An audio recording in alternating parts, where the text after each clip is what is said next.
नाना पटोले जी, बाला साहब थोराट जी, विजय वडेट्टीवार जी, जयंत पाटिल जी, चंद्रकांत हंडोरे जी, मानिकराव ठाकरे जी, रवि वडाई जी, विदर्भा के हमारे कैंडिडेट्स प्रशांत पडोले जी, नामदेव किरसन जी, विकास ठाकरे जी, प्रतिभा धनोरकर जी, श्याम बारवे जी, स्टेज पे इंडिया अलायंस के सब नेता, पार्टी के और अलायंस के प्यारे कार्यकर्ता, भाइयों और बहनों, प्रेस के हमारे मित्रों, भैया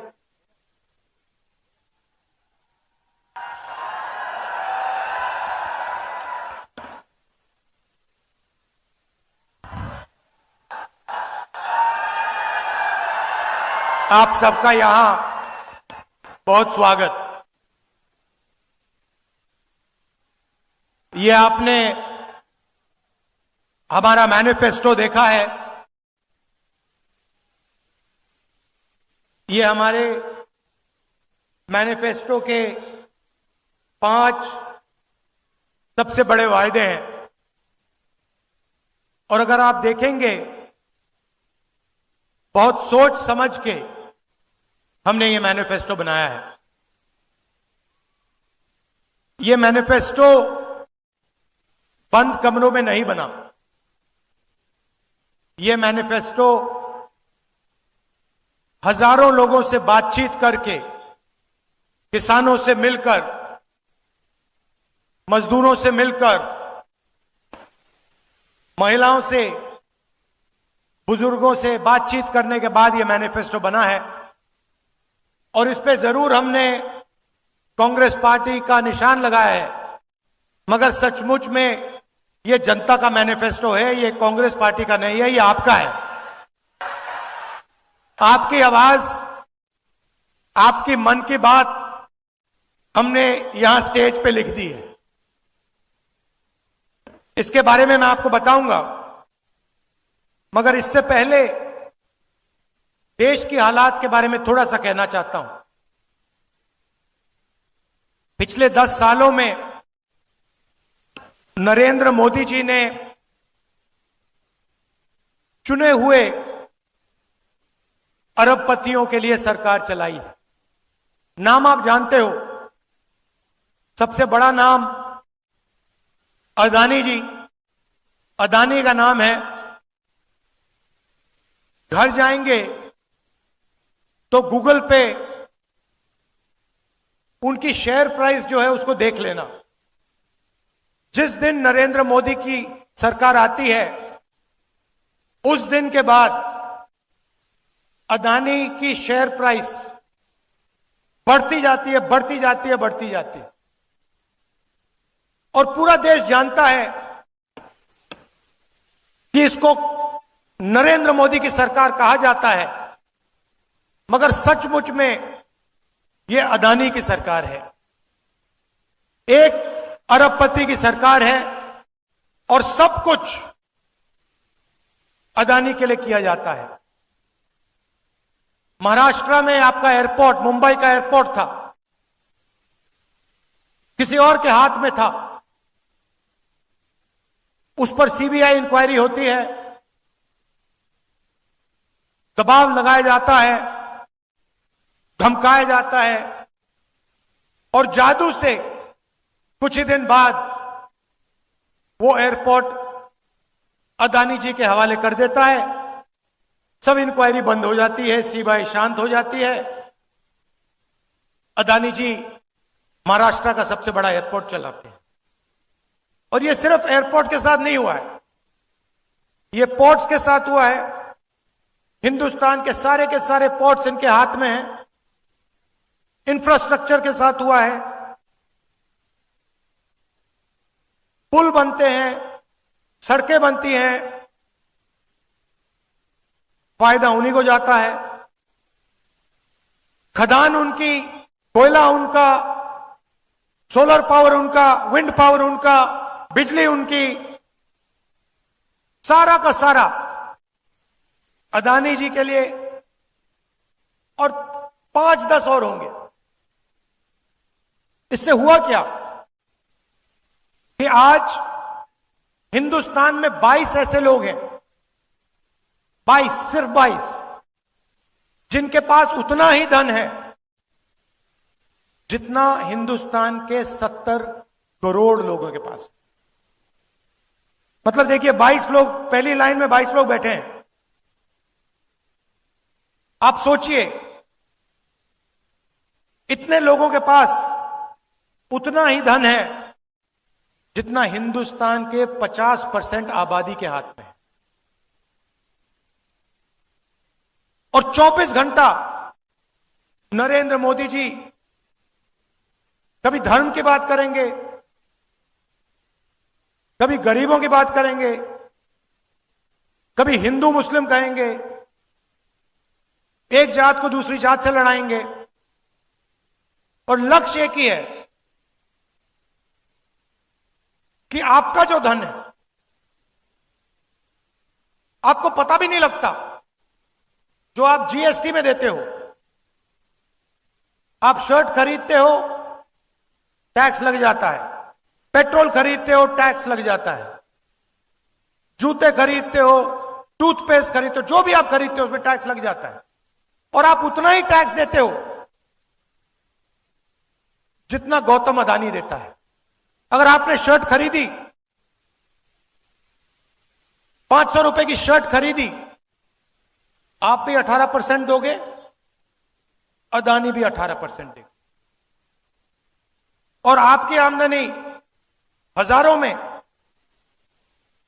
उसकी आमदनी हजारों करोड़ों में, टैक्स एक ही देते हो। 24 घंटा मीडिया प्रधानमंत्री का चेहरा टीवी पे दिखाता है। मैं कन्याकुमारी से कश्मीर चला, 4000 किलोमीटर चला, और रास्ते में हजारों लोगों से मेरी बातचीत हुई, किसानों से, युवाओं से, सबसे मिला मैं पूछता था सबसे जरूरी मुद्दा कौन सा है। सब लोग जवाब देते थे, बेरोजगारी, महंगाई, किसान को सही दाम नहीं मिलते, गरीबों की इस देश में कोई भागीदारी नहीं, ये मुद्दे थे। और आप 24 घंटा टीवी देखो, ना आपको बेरोजगारी के बारे में बताएंगे, ना आपको महंगाई के बारे में बताएंगे,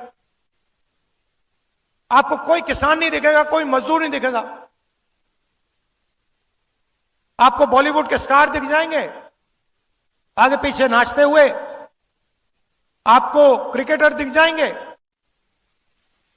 आपको नरेंद्र मोदी जी दिख जाएंगे, कभी वो आपको समुद्र के नीचे दिखेंगे पूजा करते हुए। वहां पे मतलब मजाक बना रखा है, पूजा हो रही है, पंडित भी नहीं है, अकेले बैठे समुद्र के नीचे आर्मी वालों के साथ। और फिर एकदम समुद्र से आसमान में जाएंगे, सी प्लेन में, हेलीकॉप्टर में, ऊपर से। कोविड आएगा, लाशों के ढेर पड़े हुए हैं, गंगा में लाखों लाश चल रही हैं, हजारों लाशें चल रही हैं, और प्रधानमंत्री कहते हैं भाइयों और बहनों थाली बजाओ। नहीं, और मीडिया कहता है देखो प्रधानमंत्री ने क्या गजब की बात बोली है, कमाल कर दिया। वहां पे सांस नहीं ली जा रही, लोग दम तोड़ रहे हैं, मर रहे हैं, वेंटिलेटर नहीं है, ऑक्सीजन नहीं है, मीडिया कह रही है देखो कमाल किया मोदी जी ने, थाली बजवा दी हिंदुस्तान से, मरते हुए हिंदुस्तान से थाली बजवा दी। उसके बाद कहते हैं भाइयों और बहनों मोबाइल फोन जलाओ, मोबाइल फोन की लाइट चलाओ, वो चला दी। फिर मीडिया कहता है देखो कमाल की बात की मोदी जी ने, हिंदुस्तान में सेल फोन की लाइटें जला दी और बाकी दुनिया देख रही है, कह रही है ये क्या हो गया भाई। और कोई प्रधानमंत्री थाली नहीं बजवा रहा था, वो बचा रहे थे लोगों को, जान बचाने में लगे थे। तो मजाक सा बना रखा है, कभी कुछ बोलेंगे कभी कुछ और बोलेंगे, बस आपका ध्यान भटकाने का काम करते हैं। आप उनका भाषण सुनो, ध्यान से सुनो। उनका काम आपके ध्यान को इधर उधर ले जाने का है। अदानी जी का काम आपका धन आपके जेब में से निकालने का है। नरेंद्र मोदी जी कहते हैं मैं ओबीसी हूं। ठीक है, आप ओबीसी हैं, तो ओबीसी के सामने, पिछड़े वर्ग के सामने एक सबसे बड़ा सवाल है। इस देश में पिछड़े वर्ग के कितने लोग हैं? कोई कहता है 50% है, कोई कहता है 55% है, कोई जानता ही नहीं है। मगर मैं आपको एक बात कह सकता हूं, जितनी आपकी आबादी है उतनी आपकी भागीदारी इस देश में है ही नहीं। यह मैं गारंटी कह सकता हूं। जितनी आबादी आदिवासी की है उतनी भागीदारी आपकी नहीं है। जितने इस देश में दलित हैं उनकी भागीदारी नहीं है। मीडिया की लिस्ट निकालो,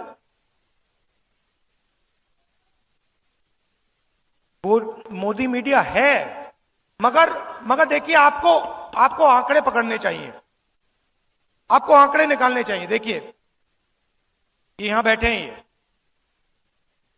ये जनता की आवाज कभी नहीं उठाते। मैं इनके सामने बोल रहा हूं, इनकी गलती नहीं है, ये जूनियर लोग हैं, इनको गुलाम बना के रखा हुआ है वहां पे, ये कुछ नहीं कर सकते, इनको ऑर्डर आता है। इन बेचारों को सैलरी लेनी है, बच्चे पालने हैं, इनकी गलती नहीं है, पीछे से ऑर्डर आता है। मगर आप इनकी लिस्ट निकालिए, हिंदुस्तान के मीडिया के मालिकों की लिस्ट निकालिए, इनकी सीनियर मैनेजमेंट की लिस्ट निकालिए। बड़े बड़े जो इनके एंकर्स हैं, जो 24 घंटा टीवी पे आते हैं, टिप्पणी करते हैं, ज्ञान देते हैं देश को, इनकी लिस्ट निकालिए। मैंने निकाली है।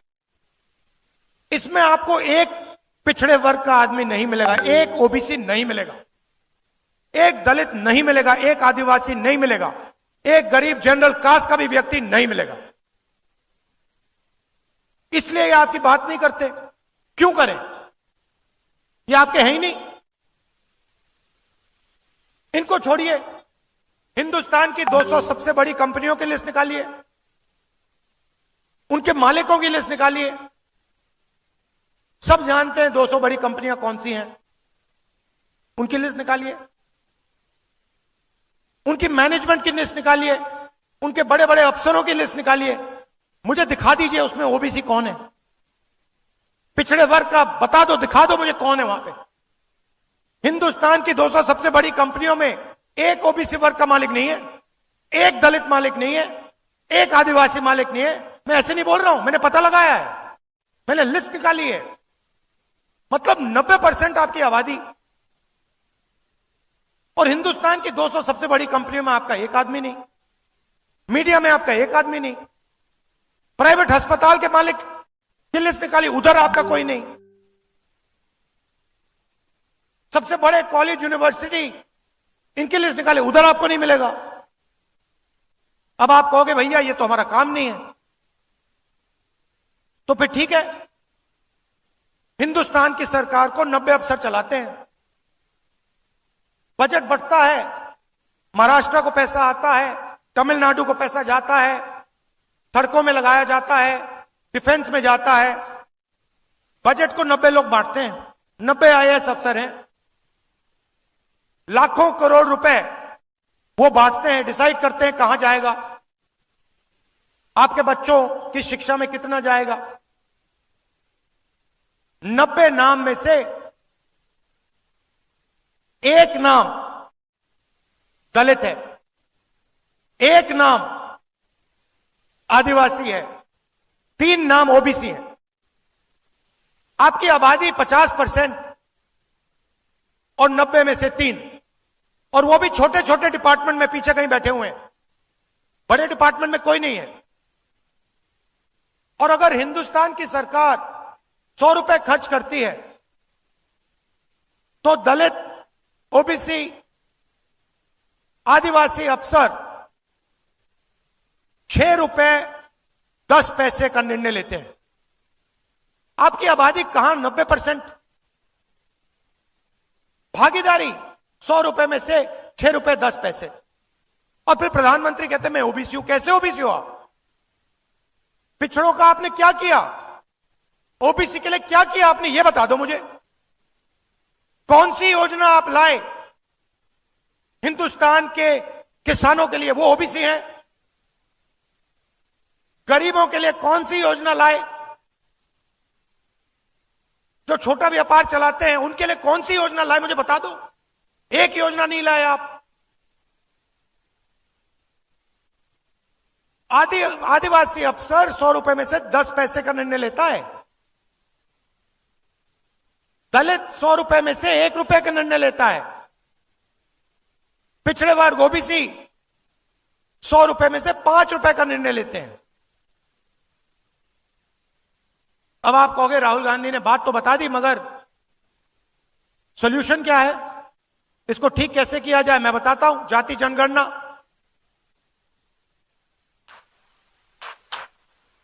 किसी को चोट लगती है, सबसे पहले डॉक्टर कहता है भैया एक्सरे करो, 1 मिनट में पता लग जाता है। तो हमारा पहला वायदा सरकार बनने के एकदम बाद जाति जनगणना, इकोनॉमिक सर्वे, संस्थाओं का सर्वे कि हिंदुस्तान का धन किसके हाथ में है, कितना धन पिछड़े वर्ग के हाथ में है, कितना दलितों के हाथ में है, कितना आदिवासियों के हाथ में है, कितना गरीब जनरल कास्ट के हाथ में, कितना माइनॉरिटीज के हाथ में। हिंदुस्तान की संस्थाओं में ओबीसी कितने, दलित कितने, आदिवासी कितने, कहां, कौन सी पोजीशन पे। जाति जनगणना से यह सब पता लग जाएगा। और क्रांतिकारी काम है। देखिए, हम आपका टाइम जाया नहीं करते हैं। कांग्रेस पार्टी आजादी के लिए लड़ी, हरी क्रांति, सफेद क्रांति, कंप्यूटर रेवोल्यूशन, बैंक नेशनलाइजेशन, ये काम हम करते हैं आपके लिए, आपके साथ मिलके। तो ये क्रांतिकारी काम है। इसके बाद दूध का दूध, पानी का पानी हो जाएगा, सबको पता लग जाएगा भागीदारी किसकी है, कितनी है, कहां है। तो ये पहला कदम है। दूसरा कदम, यहां पे महिलाएं आई हैं। आप देश के भविष्य की देखभाल करती हो और आप डबल काम करती हो। आप जॉब भी करती हो और आप घर भी चलाती हो, बच्चों की भी देखभाल करती हो। करती हो नहीं करती हो?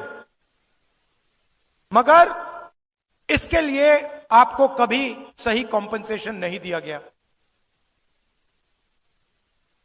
सही बात है ना? आप जाके जॉब करते हो, आप पुरुष हो, आप जाके जॉब करते हो, आपको सैलरी मिलती है।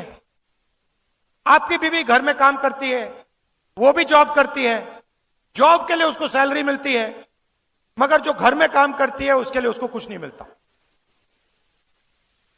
तो आपको मिलता है, मगर ये डबल काम करती है, इनको डबल पैसा नहीं मिलता।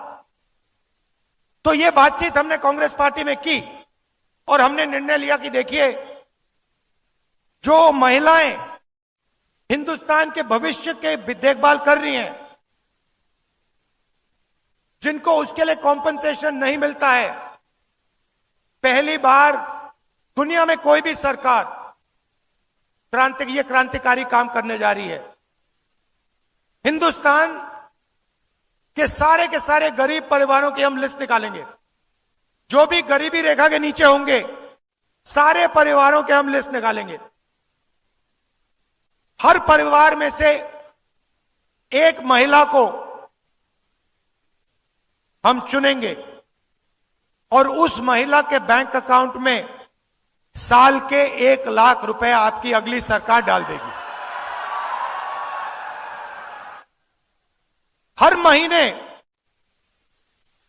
ठकाठक ठकाठक ठकाठक 8,500 रुपए आपके बैंक अकाउंट में। 1 तारीख को आप उठेंगी, बैंक में जाएंगी और देखेंगे कि भैया 8,500 रुपए सरकार ने आपके बैंक अकाउंट में डाल दिए। और ये कोई तोहफा नहीं है, गिफ्ट नहीं है। ये मत सोचिए कि ये गिफ्ट है। जो आप हर रोज घर में करती हो, मदद करती हो, बच्चों की देखभाल करते हो, हिंदुस्तान के भविष्य की देखभाल करते हो, इसके लिए आपको पैसा दिया जा रहा है। अगर नरेंद्र मोदी ने 22 लोगों को 16 लाख करोड़ रुपए दिए हैं। 16 लाख करोड़ रुपए मतलब 24 साल का मनरेगा अदानी की सरकार ने 22 लोगों को पकड़ा दिया। 24 साल का मनरेगा। तो हमने डिसाइड किया है जितना उन्होंने 22 लोगों को दिया है उतना हम हिंदुस्तान के गरीबों को उठा के दे देंगे। तो हर महीने पहले तारीख को करोड़ों महिलाओं को बैंक अकाउंट में 8,500 रुपए, साल के 1 लाख रुपए कांग्रेस पार्टी की सरकार, इंडिया की सरकार देने जा रही है। अब सबसे बड़ा मुद्दा बेरोजगारी का। मोदी जी ने कहा था 2 करोड़ युवाओं को रोजगार दूंगा, कुछ नहीं किया। उल्टा नोटबंदी की, गलत जीएसटी लागू कर दी, अग्निवीर दे दिया और जो रोजगार बनता था वो भी खत्म हो गया। तो दो चीजें तो मैं पहले ही कह देता हूं। ये जो इनका अग्निवीर का स्कीम है, आते ही हम इसको रद्द कर देंगे, खत्म कर देंगे। क्योंकि हमें 2 तरीके के शहीद नहीं चाहिए। एक शहीद जिसको सरकार पेंशन देगी, उसको शहीद का दर्जा मिलेगा, उसके परिवार की रक्षा होगी। और दूसरा अग्निवीर शहीद जिसके परिवार को कहा जाएगा कि तुम्हारे बेटे को या बेटी को हम शहीद का दर्जा नहीं देंगे, तुम्हें कॉम्पेंसेशन नहीं मिलेगी, तुम्हें पेंशन नहीं मिलेगी। यह बिल्कुल गलत है। अगर 2 युवाओं ने देश के लिए अपना खून दिया तो दोनों के साथ एक जैसा बर्ताव होना चाहिए। इसीलिए हम अग्निवीर स्कीम को पहले दिन आके खत्म करेंगे। और भाइयों और बहनों, एक बात समझिए, यह स्कीम आर्मी नहीं चाहती। यह स्कीम आर्मी ने नहीं मांगा। यह स्कीम प्रधानमंत्री के ऑफिस ने बनाया है, उधर से बना है। प्रधानमंत्री ने यह स्कीम लागू की है। प्रधानमंत्री के ऑफिस ने सेना को कहा है कि तुम अग्निवीर बनाओ। और हिंदुस्तान का कोई युवा ऐसा नहीं है जो अग्निवीर चाहता है। पहले रिक्रूटिंग सेंटर्स होते थे, वो सब बंद पड़े हैं, कोई नहीं जा रहा वहां पे, क्योंकि सब जानते हैं अग्निवीर बनेंगे, पेंशन नहीं मिलेगी, शहीद का दर्जा नहीं मिलेगा, कैंटीन नहीं मिलेगी। तो सबसे पहले इसको रद्द करेंगे। दूसरा काम, ये जो इन्होंने गलत जीएसटी लागू की है, जिससे छोटे व्यापारी खत्म हो गए हैं, स्मॉल मीडियम बिजनेस खत्म हो गए हैं। ये 5 अलग अलग टैक्स, दलाली वाली जीएसटी, एक्सटॉर्शन वाली जीएसटी, इसको हम बदलेंगे। एक टैक्स होगा, कम से कम टैक्स होगा। और जो हमारे किसान हैं जो आज टैक्स दे रहे हैं, उनकी बात मैं थोड़ी देर में कर रहा हूं। मगर कम से कम टैक्स होगा और एक टैक्स ब्रैकेट होगा। 30 लाख सरकारी वैकेंसीज हैं।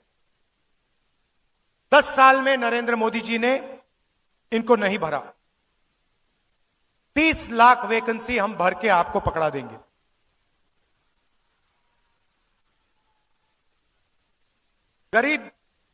गरीब घर के बेटे बेटियां बेरोजगार हैं। अमीर घर के बेटे जब जॉब मार्केट में जाते हैं वो अप्रेंटिसशिप करते हैं। अप्रेंटिसशिप अंग्रेजी शब्द है, मगर इसका मतलब कि उनका 6 महीने का, 1 साल की जॉब लगती है, उनकी ट्रेनिंग होती है। प्राइवेट कंपनी में, पब्लिक सेक्टर में, सरकारी ऑफिस में उनको जॉब लगती है, उनकी ट्रेनिंग होती है और फिर अगर वो अच्छा काम करते हैं उनकी जॉब परमानेंट हो जाती है। मगर यह अधिकार और यह मौका हिंदुस्तान के गरीब युवाओं को नहीं मिलता है। हम आपके लिए मनरेगा लाए थे, रोजगार का योजना, रोजगार का अधिकार। अब हम आपके लिए, हिंदुस्तान के युवाओं के लिए अप्रेंटिसशिप का अधिकार ला रहे हैं। इससे क्या होगा? जिसके पास डिप्लोमा है, कॉलेज डिग्री है, यूनिवर्सिटी से पढ़ा है, उन सबको यह अधिकार मिलेगा।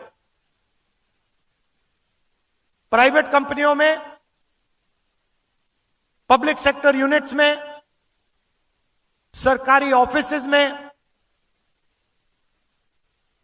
इन सबको 1 साल की अप्रेंटिसशिप मिलेगी। 1 साल का उनको 1 लाख रुपया मिलेगा और उनकी ट्रेनिंग होगी। गरीब से गरीब युवा हिंदुस्तान में अप्रेंटिसशिप कर पाएगा, ट्रेनिंग ले पाएगा।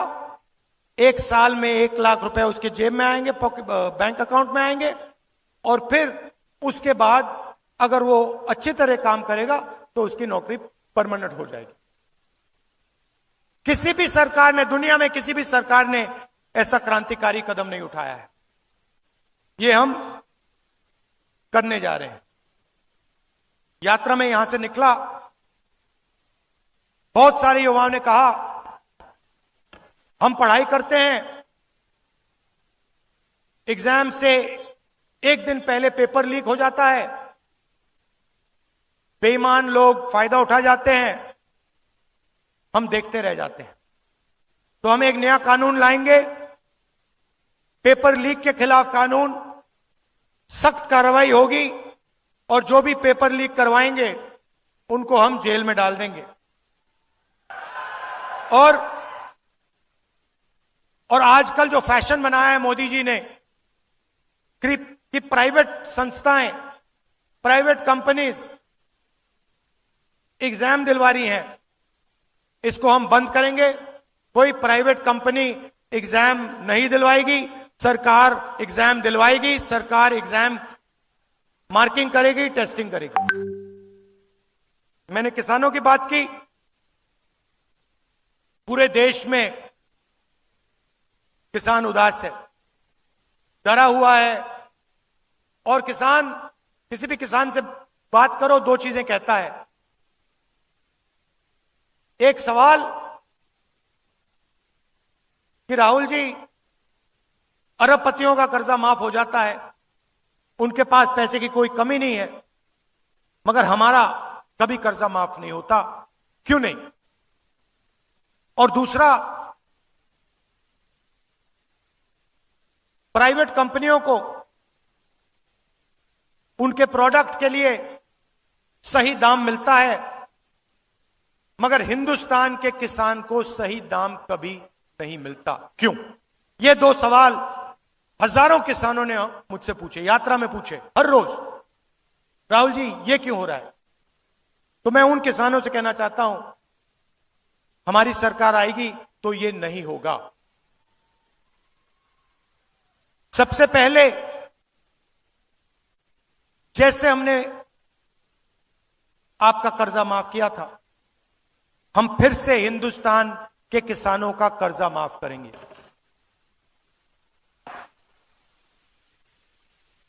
और जो उनकी सबसे बड़ी डिमांड है, हिंदुस्तान का हर किसान कह रहा है कि हमें कानूनी एमएसपी चाहिए, कानूनी मिनिमम सपोर्ट प्राइस चाहिए। वो हम हिंदुस्तान के किसानों के लिए करने जा रहे हैं। पहली बार हिंदुस्तान में कानूनी मिनिमम सपोर्ट प्राइस हमारी सरकार हिंदुस्तान के किसानों को देने जा रही है। ये हमारी गारंटी है। हम आपको झूठ नहीं बोलते हैं। आप जानते हो, यह आपकी आवाज है, यह आपने हमें बताया है। हम कोशिश भी करते, आपके बिना ऐसा हम मैनिफेस्टो नहीं लिख पाते, क्योंकि ज्ञान, जानकारी आप में है, हिंदुस्तान के करोड़ों लोगों में है। तो हम आपकी सरकार चलाएंगे, हम अदानी की सरकार नहीं चलाएंगे। हम किसानों की, मजदूरों की, छोटे व्यापारियों की सरकार चलाएंगे। हमारी कोशिश हिंदुस्तान के युवाओं को रोजगार देने की होगी, किसानों की रक्षा करने की होगी। हमारा चेहरा आपको टीवी पे नहीं दिखेगा, क्योंकि टीवी आपका है ही नहीं। टीवी अदानी का है, टीवी उन्हीं 22 लोगों का है। उधर आप मोदी जी का चेहरा देख सकते हो। ये टीवी वाले, ये जो हमारी क्रांतिकारी गारंटियां हैं, ये कभी नहीं दिखाएंगे। धर्म की बात करेंगे 24 घंटा, मगर जब राम मंदिर के इनॉग्रेशन में आदिवासी राष्ट्रपति को अंदर नहीं जाने दिया, तो मीडिया ने एक शब्द नहीं बोला, एक शब्द नहीं बोला, चुप थे। देश के राष्ट्रपति को, देश की राष्ट्रपति को राम मंदिर के इनॉग्रेशन में नहीं आने दिया। क्यों? क्योंकि वो आदिवासी है। मगर मीडिया ने एक शब्द नहीं बोला, चुप थे बिल्कुल। मैं देख रहा था, वहां पे अदानी बैठे थे, अंबानी बैठे थे, सब बैठे थे, लाइन लगी हुई थी। बॉलीवुड के सारे स्टार बैठे थे, क्रिकेटर बैठे थे, मगर वहां एक पिछड़ा नहीं था, एक दलित नहीं था, एक आदिवासी नहीं था। यह सच्चाई है।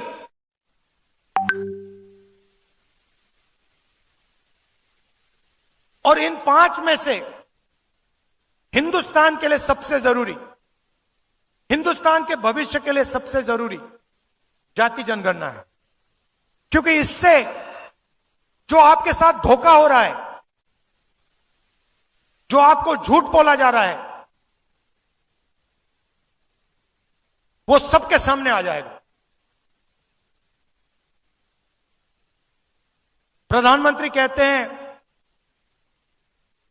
कि ओबीसी की सरकार है, गरीबों की सरकार है। नहीं, गरीबों में नहीं है, ओबीसी की नहीं है, दलितों की नहीं है, आदिवासियों की नहीं है, गरीब जनरल कास्ट की नहीं है, 22-25 लोगों की है।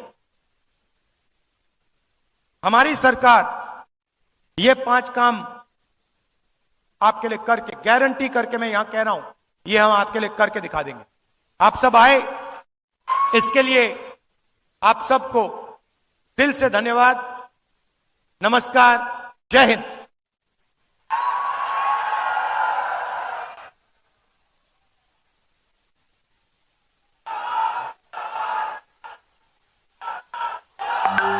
you